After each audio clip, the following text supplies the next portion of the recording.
क्या होगा अगर मैं आपको बताऊं कि जेम्स वेब टेलीस्कोप द्वारा कैप्चर किया गया एक सिंपल लाइट सिग्नल एक बिल्कुल नए डायमेंशन का पहला ऑब्जर्वेबल ट्रेस हो सकता है। गूगल की क्वांटम आर्टिफिशियल इंटेलिजेंस लैब की एक सीक्रेट रिपोर्ट ने अभी अभी पूरी फिजिक्स की दुनिया के सामने यही बात रखी है, जबकि हर कोई सोशल मीडिया के शोर में बिजी है। अबेल 2744 क्लस्टर के डेटा के समुद्र में छिपा एक हाइपर डिमेंशनल पैटर्न सामने आया है, जो कि फेमस पेंडोरा क्लस्टर है। यह साइंस फिक्शन स्ट्रिंग थ्योरी जैसा लगता है, लेकिन यह रियल है।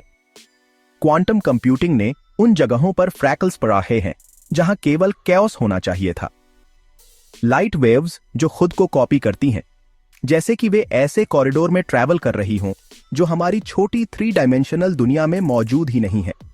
और सबसे परेशान करने वाला पार्ट, कई रिसर्च सेंटर घबराकर एक्सपेरिमेंट को दोहराने की कोशिश कर रहे हैं, सही होने की ग्लोरी के लिए नहीं, बल्कि इस डर से कि हमने शायद कुछ ऐसा रिवील कर दिया है जो हमें कभी नहीं देखना चाहिए था।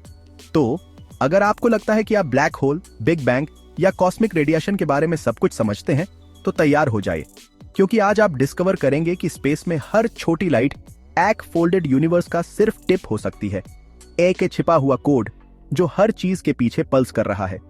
और यह सब सुनने के बाद मेरे दोस्त, शायद सबसे बड़ा मिस्ट्री यह नहीं है कि यूनिवर्स कैसे काम करता है, बल्कि यह है कि वह अभी तक हमें क्या नहीं समझने देना चाहता। सोशल मीडिया के शोर और सतही सुर्खियों के बीच एक डॉक्यूमेंट लगभग अननोटिस्ड चला गया, लेकिन उन लोगों के लिए जो एडवांस फिजिक्स में रहते और सांस लेते हैं, इसका असर बहुत बड़ा था। 12 मार्च 2025 को गूगल के क्वांटम आर्टिफिशियल इंटेलिजेंस लैब ने एक टेक्निकल रिपोर्ट पब्लिश की, जो एस्ट्रोफिजिक्स की दुनिया में बारूद के ढेर पर चिंगारी गिरने जैसी थी। वेब के deep ultra red mapping project के एक्सपर्ट्स के साथ मिलकर लैब ने जेम्स वेब टेलीस्कोप के डेटा को एक ऐसे इलाके में एग्जाम किया जो पहले से ही अपनी ग्रेविटेशनल गड़बड़ी के लिए जाना जाता था। एबेल 2744 गैलेक्सी क्लस्टर, जिसे लेजेंडरी पेंडोरास क्लस्टर भी कहा जाता है। ठीक वहीं कॉस्मिक कोलिजन्स के बीच जहां सिर्फ शोर होना चाहिए था, एक पैटर्न दिखा, ऑर्गेनाइज्ड लाइट डिफ्रैक्शंस, जो बार बार ऐसे दोहराई जा रही थीं मानो किसी सीक्रेट रूल को फॉलो कर रही हों। बहुतों के लिए यह सिर्फ एक इंटरफेरेंस होता, लेकिन यह शोर नहीं है, यह फ्रैक्टल सिग्नेचर्स हैं जो स्ट्रिंग थ्योरी की प्रिडिक्शन से मैच करती हैं। यह एक गैलेक्सी के एक्सप्लोजन के ठीक बीच में हाइपर डायमेंशनल स्क्रिबल्स को उकेरा हुआ देखने जैसा है। गूगल के क्वांटम आर्टिफिशियल इंटेलिजेंस लैब ने सेंसेशनल इंटरव्यूज नहीं दी, लेकिन जो कोई भी इस पीडीएफ को पढ़ता है वह जानता है यह क्लासिकल फिजिक्स को चुनौती देता है। कल्पना कीजिए कि जहां पूरी तरह से केओस होना चाहिए, वहां ऑर्डर देखना। यह एक ही दरवाजा खोलने और अर्थक्वेक के बीच में एक ही परफेक्ट कॉरिडोर ढूंढने जैसा है। और यह सिर्फ JWST की एक ही ब्लरी फोटो नहीं है, ये ऐसे पैटर्न हैं जो अलग अलग एंगल से अलग अलग समय पर उसी मैथमेटिकल सिग्नेचर के साथ दोहराए जाते हैं। एबेल 2744 को देखने वाला कोई भी अब सिर्फ कोलिजन से ज्यादा देखता है। वह एक ऐसे निशान को देखता है जो एक हाइपर डिमेंशनल स्ट्रक्चर हो सकता है जो लाइट में दिखाई दे रहा है। पर्दे के पीछे बहस गर्म हो रही है। कुछ ओल्ड स्कूल फिजिसिस्ट्स इसे एक ही सिंपल इंस्ट्रूमेंट एरर के रूप में समझाने की कोशिश कर रहे हैं, लेकिन गूगल के क्वांटम एल्गोरिथम्स इसे मानना मुश्किल बना रहे हैं। एकेडमिक कम्युनिटी डाउट और साइलेंट एक्साइटमेंट के बीच बंटी हुई है, क्योंकि अगर यह पैटर्न रियल है तो यह एक ऐसी विंडो खोलता है जो विजिबल लाइट को उन 11 डायमेंशन से जोड़ता है जिनकी स्ट्रिंग थ्योरी ने हमेशा कल्पना की है, लेकिन कभी प्रूव नहीं किया।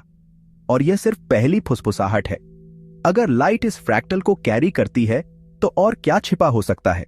यही कारण है कि जिसने भी इस अननोटिस्ड रिपोर्ट को फॉलो किया है, उसके लिए यह भावना स्पष्ट है। हो सकता है कि यूनिवर्स का पर्दा हटना शुरू हो गया हो, और जेम्स वेब की अगली प्रकाश किरण वह हो सकती है जिसकी हमें एक ऐसी दुनिया को देखने के लिए जरूरत है जो हमेशा से वहीं थी, बस केओस के बीच में। जब लोगों ने पहली बार यह पैटर्न देखा तो उनका पहला थॉट सिंपल था, इसका कोई मतलब नहीं है। लाइट आमतौर पर ऑप्टिक्स, रेगुलर ज्योमेट्री और फिजिक्स के रूल्स से चलती है, जो हम सब जानते हैं। लेकिन जेम्स वेब का यूज करके एस्ट्रोफिजिसिस्ट्स ने जो डिस्कवर किया वह यह है कि यह लाइट नॉर्मल रूल्स फॉलो नहीं करती है। एबेल 2744 में उन्होंने जो वेव्स कैप्चर की वे डुप्लीकेट हो रही हैं, रिफ्लेक्ट हो रही हैं और एक दूसरे में उलझ रही हैं, जैसे कि वे सिर्फ 3 डायमेंशन से ज्यादा वाली जगह में मूव कर रही हैं। यह कुछ ऐसा है जैसे किसी मछली को एका नदी में तैरते हुए देखना जो सॉलिड दीवारों से गुजरती है। यह लाइडेन के फिजिसिस्ट डैनियल रूबेंस थे जिन्होंने इसे इस तरह से कहा कि सब चौंक गए। यह ऐसा है जैसे लाइट टोपोलॉजिकल प्रॉपर्टीज वाली किसी चीज से गुजर रही हो जो हमारी रेगुलर 3 डिमेंशनल दुनिया में पॉसिबल ही नहीं है। स्ट्रिंग थ्योरी पर काम करने वाले लोगों के लिए यह बेसुरा म्यूजिक सुनने जैसा है। सब वाइब्रेट हो रहा है, लेकिन ऐसे वाइब्रेट हो रहा है जिसे कोई रूलर या कंपास से नहीं माप सकता, और JWST नॉइज नहीं दिखा रहा है। यह क्लियर अनऑर्गेनाइज्ड पैटर्न दिखा रहा है। तो यूरोप, जापान और US में इंडिपेंडेंट लैब्स इसे दोहराने की कोशिश कर रहे हैं। एक बात क्लियर है, डर गलत होने का नहीं है, बल्कि बहुत ज्यादा सही होने का है। अगर हम कंफर्म करते हैं कि ये waves hyper dimensional symmetry follow करती हैं, तो इसका मतलब है कि जो स्पेस हम जानते हैं वह बहुत बड़ी चीज का एक ही छोटा सा पार्ट है। और कौन यह गारंटी देगा कि और क्या हो सकता है जो हमारे ठीक बगल में तैर रहा है लेकिन इनविजिबल है। गूगल की क्वांटम आई लैब ने हिंट दिया है कि डिफ्रैक्शंस को क्वांटम एल्गोरिदम्स से एनालाइज किया गया है जो इंस्ट्रूमेंट से सभी नॉइज को हटा देते हैं। यह एक ही रिमाइंडर है कि क्वांटम कंप्यूटिंग रियलिटी का नया माइक्रोस्कोप बन रही है। यह उन लेयर्स में डाइव करती है जिन्हें पुराने सिस्टम छू भी नहीं सकते। लाइट का हर डुप्लीकेट पॉइंट एक फुसफुसाहट है कि शायद हमारी पसंदीदा जियोमेट्री सीधी, फ्लैट, प्रेडिक्टेबल पूरी कहानी नहीं है। इस बीच एबेल 2744 क्लस्टर अभी भी वही है, बीम्स भेज रहा है जो ऐसे डांस करती हैं जैसे वे डिसिफर होना चाहती हों। और सवाल यह है, अगर लाइट यह कर सकती है तो और क्या इस इनविजिबल मैटर से गुजर रहा है? शायद क्लासिकल फिजिक्स सिर्फ एक इंट्रोडक्शन थी और जेम्स वेब हमें पेज पलटने के लिए कह रहा है। जो भी नामुमकिन लाइट से फिरते हैं उनके लिए सबसे परेशान करने वाली बात यह दोहराव है। सिग्नेचर एक बार नहीं दिखते हैं, वे बार बार दिखते हैं, जैसे कि एक कैओटिक ग्रेविटेशनल फील्ड के दिल में एक ज्योमेट्रिक इको उकेरा गया हो। एबेल 2744 जैसे क्लस्टर में कोई भी पूरी तरह से केओस, डिस्टॉर्शंस, रैंडम पैटर्न की उम्मीद करेगा, लेकिन जेम्स वेब का डेटा साफ साफ शेप्स दिखाता है जो इतनी सटीकता से बने हैं कि वे स्ट्रिंग थ्योरी के हिडन डायमेंशन के पीछे के मैथ्स की याद दिलाते हैं। ऐसा लगता है जैसे यूनिवर्स हमारा मजाक उड़ा रहा है। जिन लोगों को लगता है कि यूनिवर्स हिडन सिमेट्रीज से चलता है, उनके लिए यह रेगुलरिटी बारूद जैसी है। हम हमेशा 11 डायमेंशन की बात एक ही शानदार सोल्यूशन के तौर पर करते हैं, लेकिन वह इनविजिबल अनटचेबल इक्वेशन में फंसा हुआ है। अचानक जो एब्स्ट्रैक्ट था अब उसमें एक टेक्सचर है, वह लाइट को रिफ्लेक्ट करता है, मैसेज भेजता है। ऐसा लगता है कि यूनिवर्स फुसफुसा रहा है, तुम हमेशा गलत दिशा में देख रहे थे। यूनिवर्सिटी सर्कल्स में हाइपर डायमेंशनल अब साइंस फिक्शन का मजाक नहीं रहा, यह एक ऐसा आइडिया है जो काम करता है। कुछ माइंडों के लिए JWST द्वारा कैप्चर किया गया हर फ्रैक्चरल पैटर्न कैलाबी-याओ कॉम्पैक्टिफिकेशन की एक खिड़की जैसा है। वे धोखेबाज मोड जो स्ट्रिंग थ्योरी के अनुसार अतिरिक्त ग्रेविटी को हिडनते हैं जिसे हम देख नहीं सकते। लाइट ट्रैवल करती है, मुड़ती है और ऐसे रिएक्ट करती है जैसे वह इनविजिबल कॉरिडोर्स में घूम रही हो। यहीं पर यह लगभग मिस्टिकल हो जाता है। अगर ये डायमेंशन मौजूद हैं तो वे सिर्फ लाइट को ही नहीं बल्कि हर चीज को अफेक्ट करते हैं, ग्रेविटी, पार्टिकल्स, शायद हमारी सोच भी। यह एक रिमाइंडर है कि अपने सबसे बेसिक लेवल पर रियलिटी वाइब्रेशन का एक लेयर्ड वेब हो सकती है जिसे हम बस नोटिस नहीं करते।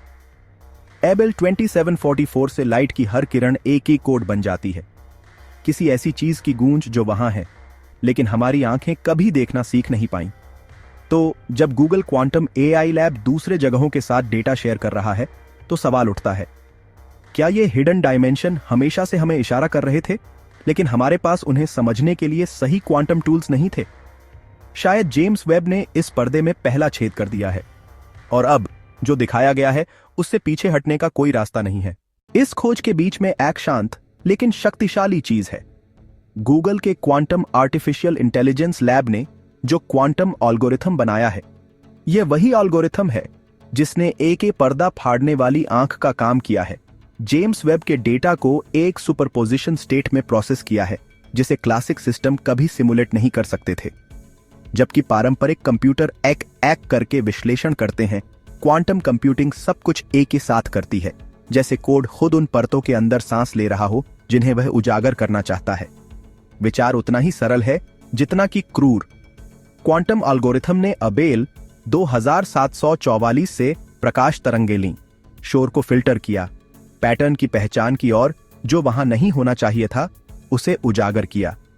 यह ऐसा है जैसे किसी ने एक अराजक आग पर एक थर्मल कैमरा लगाया हो, लेकिन एक बेतरतीब धब्बे के बजाय एक सही मोज़ेक, एक फ्रैक्टल समरूपता के साथ उभरा।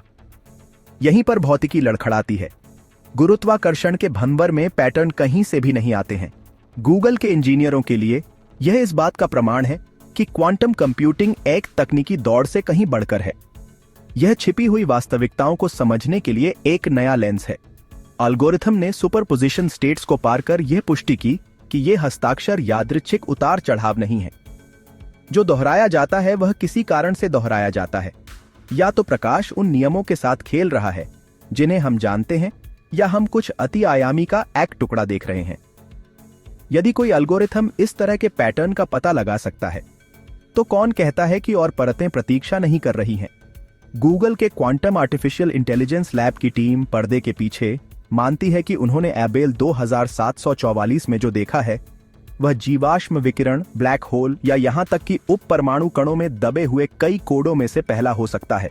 इस प्रकार जेम्स वेब और क्वांटम आई ने ए के विसंगति से कहीं अधिक देखा। उन्होंने ए के ऐसी संरचना देखी जो प्रतिक्रिया करती है, जवाब देती है, गूंजती है, और हर कदम पर खगोल, भौतिकी और अथाह के बीच की रेखा पतली होती जा रही है। यदि प्रकाश आंख और भाषा बोलता है, तो क्वांटम एल्गोरिथम हमारा पहला अनुवादक है, और वास्तविकता शायद फिर कभी वैसी नहीं रहेगी। बड़े से बड़े स्केप्टिक्स को भी गूगल के क्वांटम आर्टिफिशियल इंटेलिजेंस लैब के रिजल्ट्स देखकर गूज़बम्प्स आ जाते हैं। प्रिंसटन की फिजिसिस्ट नैटली वेस्नर ने इसे लगभग पोएट्री की तरह डिस्क्राइब किया। यह एक ही पजल की तरह है जहां पीसेस आपस में जुड़ते ही अपना शेप बदल लेते हैं। और यह कोई एग्जैजरेशन नहीं है। जो पहले सिर्फ मेटाफिजिक्स था, वह अब क्वांटिफाइड और मल्टी डायमेंशनल जियोमेट्री बन गया है। जेम्स वेब ने हमें सिर्फ खूबसूरत फोटोज नहीं दी है, उसने क्लासिकल फिजिक्स की फाउंडेशन में दरारें डाल दी हैं।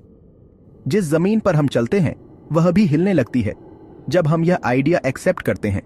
अगर दुनिया सिर्फ हाइट, विड्थ, डेप्थ और टाइम नहीं है, बल्कि एक वाइब्रेशनल फील्ड है जहां सब कुछ बज करता है, तो हर पार्टिकल एक नोट है, हर एटम एक फ्रीक्वेंसी है।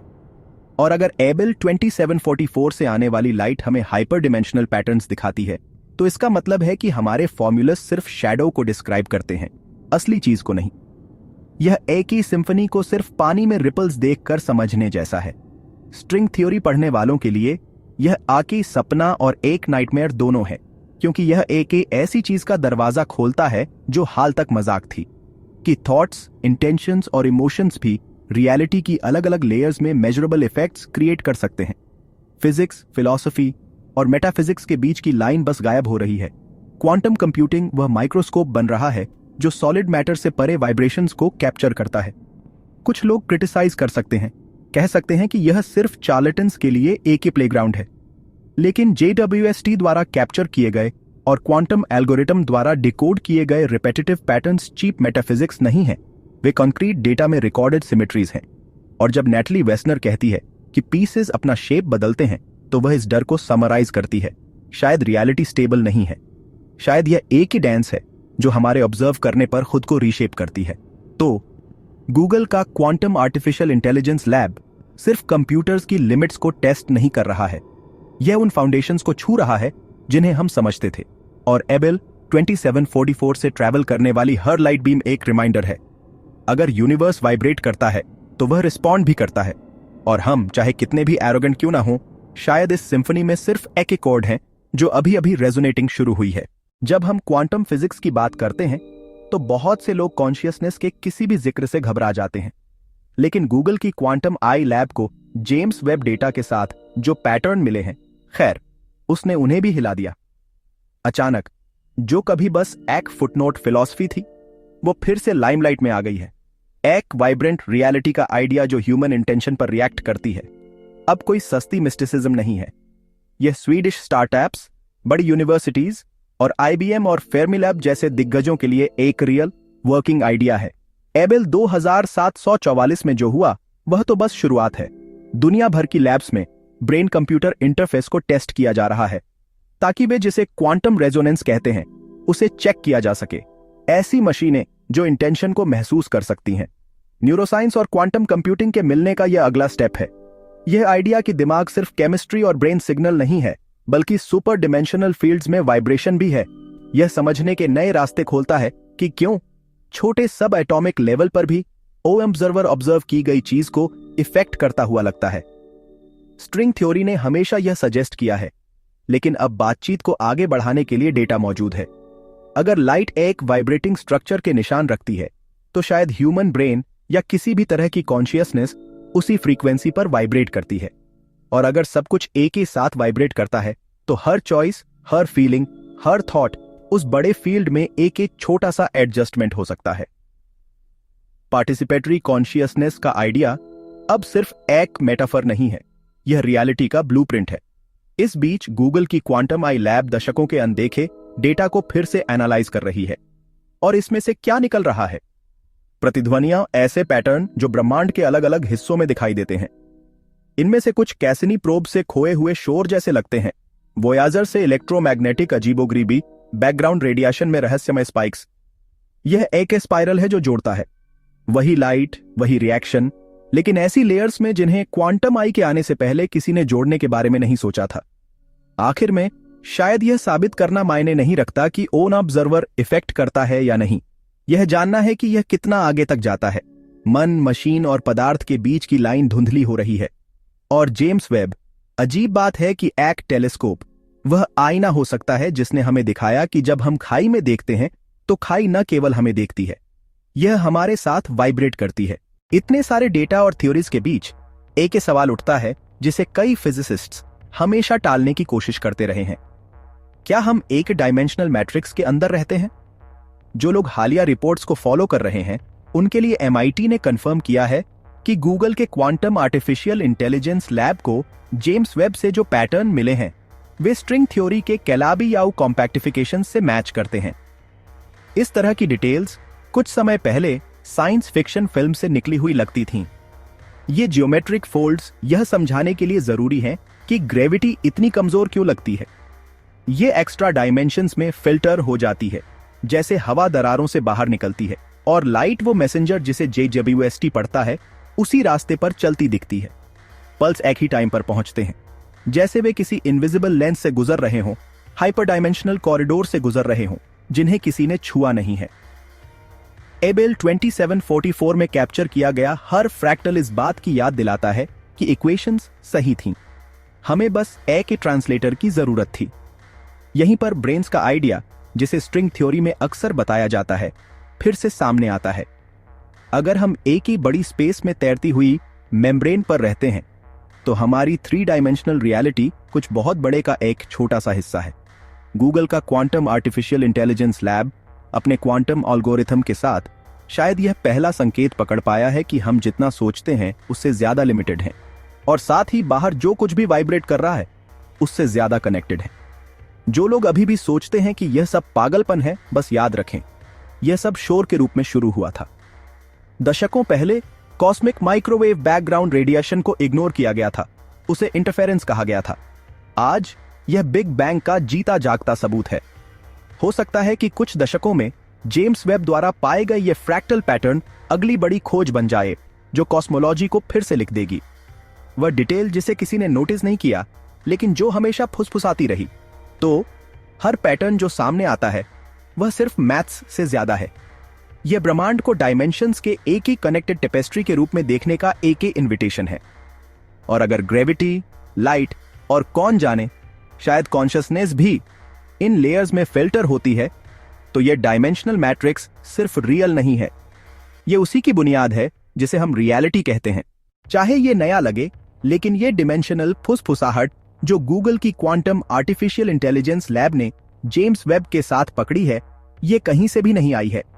अगर हम पुरानी मिशंस के आर्काइव्स देखें तो हमें एक ऐसी मोज़ेक के निशान मिलते हैं जो हमेशा से वहीं थी।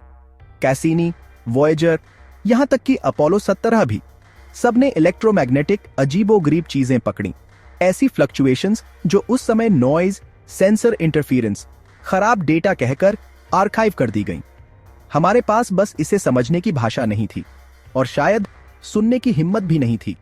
ये लगभग पोएटिक है कि साइंस उन चीजों को कैसे हैंडल करती है जो उसे समझ नहीं आती। 1964 में कॉस्मिक बैकग्राउंड रेडिएशन को अनदेखा किया गया जब तक कि वह बिग बैंग की कुंजी नहीं बन गया। आज जेम्स वेब द्वारा खोजी गई और क्वांटम कंप्यूटिंग एल्गोरिथम्स द्वारा प्रोसेस की गई हाइपर डिमेंशनल डिफ्रैक्शंस वही पैटर्न दोहराती हैं। जिसे हम नॉइज कहते हैं, वह एक ही सिग्नल हो सकता है जो धैर्यपूर्वक डिकोड होने का इंतजार कर रहा है, और यह पैटर्न बार बार आता रहता है, लगभग जादू की तरह। नए क्वांटम एल्गोरिथम्स के साथ रैंडम डेटा फ्रैगमेंट्स एक ही मल्टीडिमेंशनल पजल की तरह एक साथ जुड़ने लगे हैं। ऐसा लगता है जैसे हर मिशन एक ही भूला हुआ चैप्टर था, एक ऐसी कहानी का जिसे हम अभी समझना शुरू कर रहे हैं। अगर कैसीनी पहले से ही सैटर्न के मैग्नेटिक फील्ड्स में फ्लक्चुएशंस दिखा रहा था और वॉयेजर सोलर सिस्टम के किनारों पर ऐसी वेव्स डिटेक्ट कर रहा था जिन्हें कोई समझा नहीं सकता था, तो हमने और क्या मिस किया बिना ये जाने भी? गूगल की quantum artificial intelligence lab petabytes पुराने डेटा को फिर से प्रोसेस कर रही है। जो इससे निकल कर आता है वह एक परसिस्टेंट इको के फ्रैगमेंट्स हैं, जैसे कि कुछ हमेशा से वाइब्रेट कर रहा था जिसे हम खाली स्पेस कहते हैं उसके पीछे। और ये ऐसा नहीं है कि जहां गोस्ट नहीं है वहां उन्हें देखा जाए। ये जानने के बारे में है कि रियलिटी की खुद की लेयर्स हो सकती हैं जो फोल्ड होती हैं, रेजोनेट करती हैं और हर चीज को अफेक्ट करती हैं।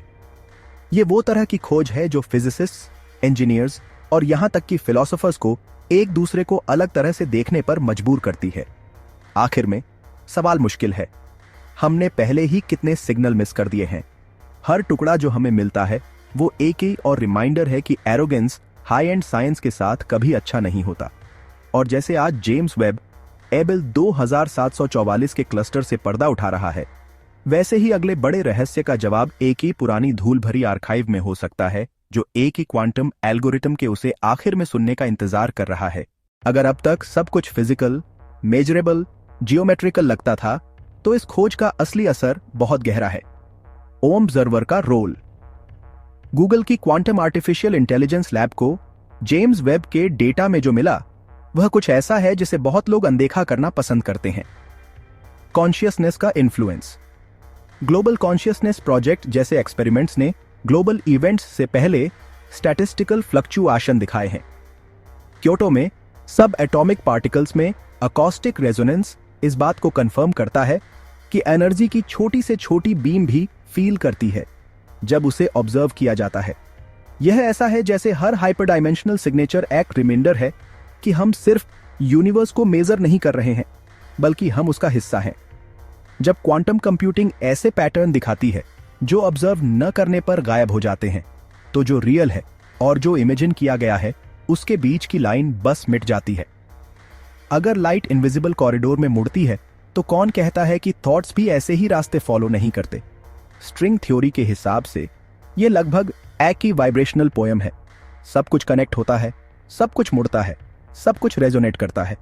जेम्स वेब फ्रैक्टल्स को डिटेक्ट करता है, लेकिन कौन कहता है कि यह डांस हमारे सिनेप्स तक नहीं फैलता, हर इलेक्ट्रिकल इंपल्स तक नहीं फैलता, जो हम इंटेंशन कहते हैं उसे शेप करता है? यहीं पर न्यूरोसाइंस और फ्रंटियर फिजिक्स मिलते हैं, अजीब तरीके से लेकिन क्यूरियसली। स्केप्टिक्स का कहना है कि माइंड और मैटर को मिलाना मिस्टिसिज्म को इनवाइट करना है, लेकिन हर रिपीटेड एक्सपेरिमेंट, एबेल 2744 में मिली हर अनोमली, पुराने डेटा में मिली हर सिग्नेचर, दरवाजा थोड़ा और खोलती है। और अगर ऑब्जर्वर सिर्फ इन्फ्लुएंस ही नहीं करता बल्कि को-क्रिएट भी करता है, और अगर रियलिटी एक फिक्स्ड स्क्रिप्ट नहीं बल्कि एक लगातार बदलती हुई वाइब्रेशनल फील्ड है जो हर इंटेंशन, हर चॉइस, हर डर या डिजायर से ट्यून होती है। शायद इसीलिए गूगल की क्वांटम आर्टिफिशियल इंटेलिजेंस लैब बड़ी हेडलाइंस में नहीं आती। उन्हें पता है कि जब सच सामने आगा तो सिर्फ फिजिक्स ही नहीं बल्कि वाइब्रेशनल एथिक्स भी हिल जाएंगे, क्योंकि अगर फील्ड माइंड पर रिएक्ट करती है तो हर एक्शन एक नोट है और हर थॉट एक बीट है जो उस ताने बाने में रेजोनेट करती है जिसे जेम्स वेब ने हमें दिखाना शुरू किया है। आखिर में सब कुछ एक बहुत ही सीधे सवाल पर आ जाता है, क्या ब्रह्मांड सोचता है? उस तरह से नहीं जैसे हम सोचते हैं, बल्कि एक ही चेतना के रूप में जो खुद को उन लोगों के माध्यम से देखती है जो इसे देखते हैं। गूगल की क्वांटम आर्टिफिशियल इंटेलिजेंस लैब और जेम्स वेब डेटा से यही पता चलता है। एबेल 2744 में मिला हर फ्रैक्चरल डिस्टॉर्शन, हर हाइपर डायमेंशनल सिग्नेचर सिर्फ एक गड़बड़ी से बढ़कर है। यह एक जीवित आर्किटेक्चर का निशान है, मानो हम किसी ऐसी भाषा को समझ रहे हैं जो हमेशा से थी, लेकिन हमारे पुराने उपकरण सुन नहीं पाते थे। दशकों से स्ट्रिंग थ्योरी का अध्ययन करने वालों के लिए यह कैलाबी-याओ की परतों में छिपी एक किताब का पहला पैराग्राफ खोजने जैसा है। जो कॉम्पैक्टिफिकेशन सिर्फ एक ही गणितीय विवरण लगते थे, वे गलियारे बन जाते हैं जहां ग्रेविटी और लाइट अंदर आती हैं, और शायद विचार भी। जेम्स वेब ने दिखाया है कि असलियत कोई बंद डिब्बा नहीं है, बल्कि एक मेम्ब्रेन, एक ब्रेने है जो किसी बड़ी चीज में तैर रहा है। एक वाइब्रेटिंग स्टेज जहां हर एटम नाचता है, और अगर हर वाइब्रेशन एक ही नोट है तो हर इंसानी चुनाव भी इस क्षेत्र के अंदर वाइब्रेट करता है। यह वाइब्रेशनल रियलिटी का सार है। हम सिर्फ दर्शक नहीं हैं, हम इंस्ट्रूमेंट का हिस्सा हैं। क्वांटम कंप्यूटिंग ने दिखाया है कि ये पैटर्न सिर्फ दूर की गैलेक्सियों में नहीं छिपे हैं, वे हर जगह हैं, हर चीज में गूंज रहे हैं, यहां तक कि चेतना में भी। यह फिजिक्स, न्यूरोसाइंस और फिलॉसफी के बीच एक पुल है जो ब्रह्मांड कैसे काम करता है के सवाल को इसमें हमारी क्या भूमिका है में बदलता है। सबसे परेशान करने वाली बात यह समझना है कि जो सामने आ गया है उसे देखना बंद नहीं किया जा सकता। गूगल की क्वांटम आर्टिफिशियल इंटेलिजेंस लैब ने एक ऐसी रियलिटी की खिड़की खोली है जो सांस लेती है, इकोती है, जवाब देती है। जेम्स वेब ने अबेल 2744 पर ध्यान केंद्रित किया, लेकिन गूंज दशकों के data, background wave, archived anomalies तक फैली हुई है। ऐसा लगता है जैसे ब्रह्मांड खाली खामोशी नहीं है, बल्कि एक गाना है जो किसी के सुनने का इंतजार कर रहा है। तो रियलिटी का छिपा हुआ कोड सिर्फ एक इक्वेशन नहीं है, यह एक इन्विटेशन है। हर काम, हर इरादा, हर मानसिक नोट हमारे चारों ओर के संगीत को आकार देता है। और अब जब हमारे पास क्वांटम आंख है जो आगे देख सकती है, तो सवाल अभी भी बना हुआ है, क्या हम यह स्वीकार करने के लिए तैयार हैं कि ब्रह्मांड की खामोशी वास्तव में आक जीवित भाषा है? क्योंकि आके बार जब आप यह फुसफुसाहट सुन लेते हैं तो आप कभी पहले जैसे नहीं रहते। और अब मुझे बताओ, क्या तुम अब भी सोचते हो कि रियलिटी सिर्फ ऊंचाई, चौड़ाई, गहराई और टाइम है? या जेम्स वेब और गूगल की क्वांटम आर्टिफिशियल इंटेलिजेंस लैब ने अभी अभी यह दिखा दिया है कि हम एक बहुत बड़े वाइब्रेशनल फील्ड में रहते हैं जिसे हम देख नहीं सकते? अगर लाइट की हर किरण एक हाइपर डायमेंशनल इको लेकर आती है, तो और क्या हो सकता है जो हमारी आंखों के सामने छिपा हो? मैं जानना चाहता हूं, तुम्हारे लिए क्या ये छिपी हुई डायमेंशंस सिर्फ थ्योरी हैं, या वे पहले से ही उसका हिस्सा हैं जो हम हैं? इस कहानी के किस हिस्से ने तुम्हें सबसे ज्यादा चौंकाया? इसे कमेंट्स में छोड़ो, मैं सब पढ़ता हूं। और मत भूलो, यहां हम हर ब्लैक होल में, कैलाबी-याओ के हर मोड में, हर अजीब रेजोनेंस में छानबीन करते रहेंगे जो क्वांटम एल्गोरिथम्स सामने लाएंगे। तो झिझको मत और यहां सेक्रेट्स ऑफ द यूनिवर्स को सब्सक्राइब करो, नोटिफिकेशंस ऑन करो और इस वीडियो को उसके साथ शेयर करो जिसे लगता है कि रियलिटी इतनी सिंपल है कि उसमें कोई राज नहीं हो सकता। क्योंकि अगर ब्रह्मांड की खामोशी सच में एक जिंदा भाषा है, तो हम उसे ट्रांसलेट करेंगे एक फ्रैक्टल करके, और तुम भी इसका हिस्सा हो।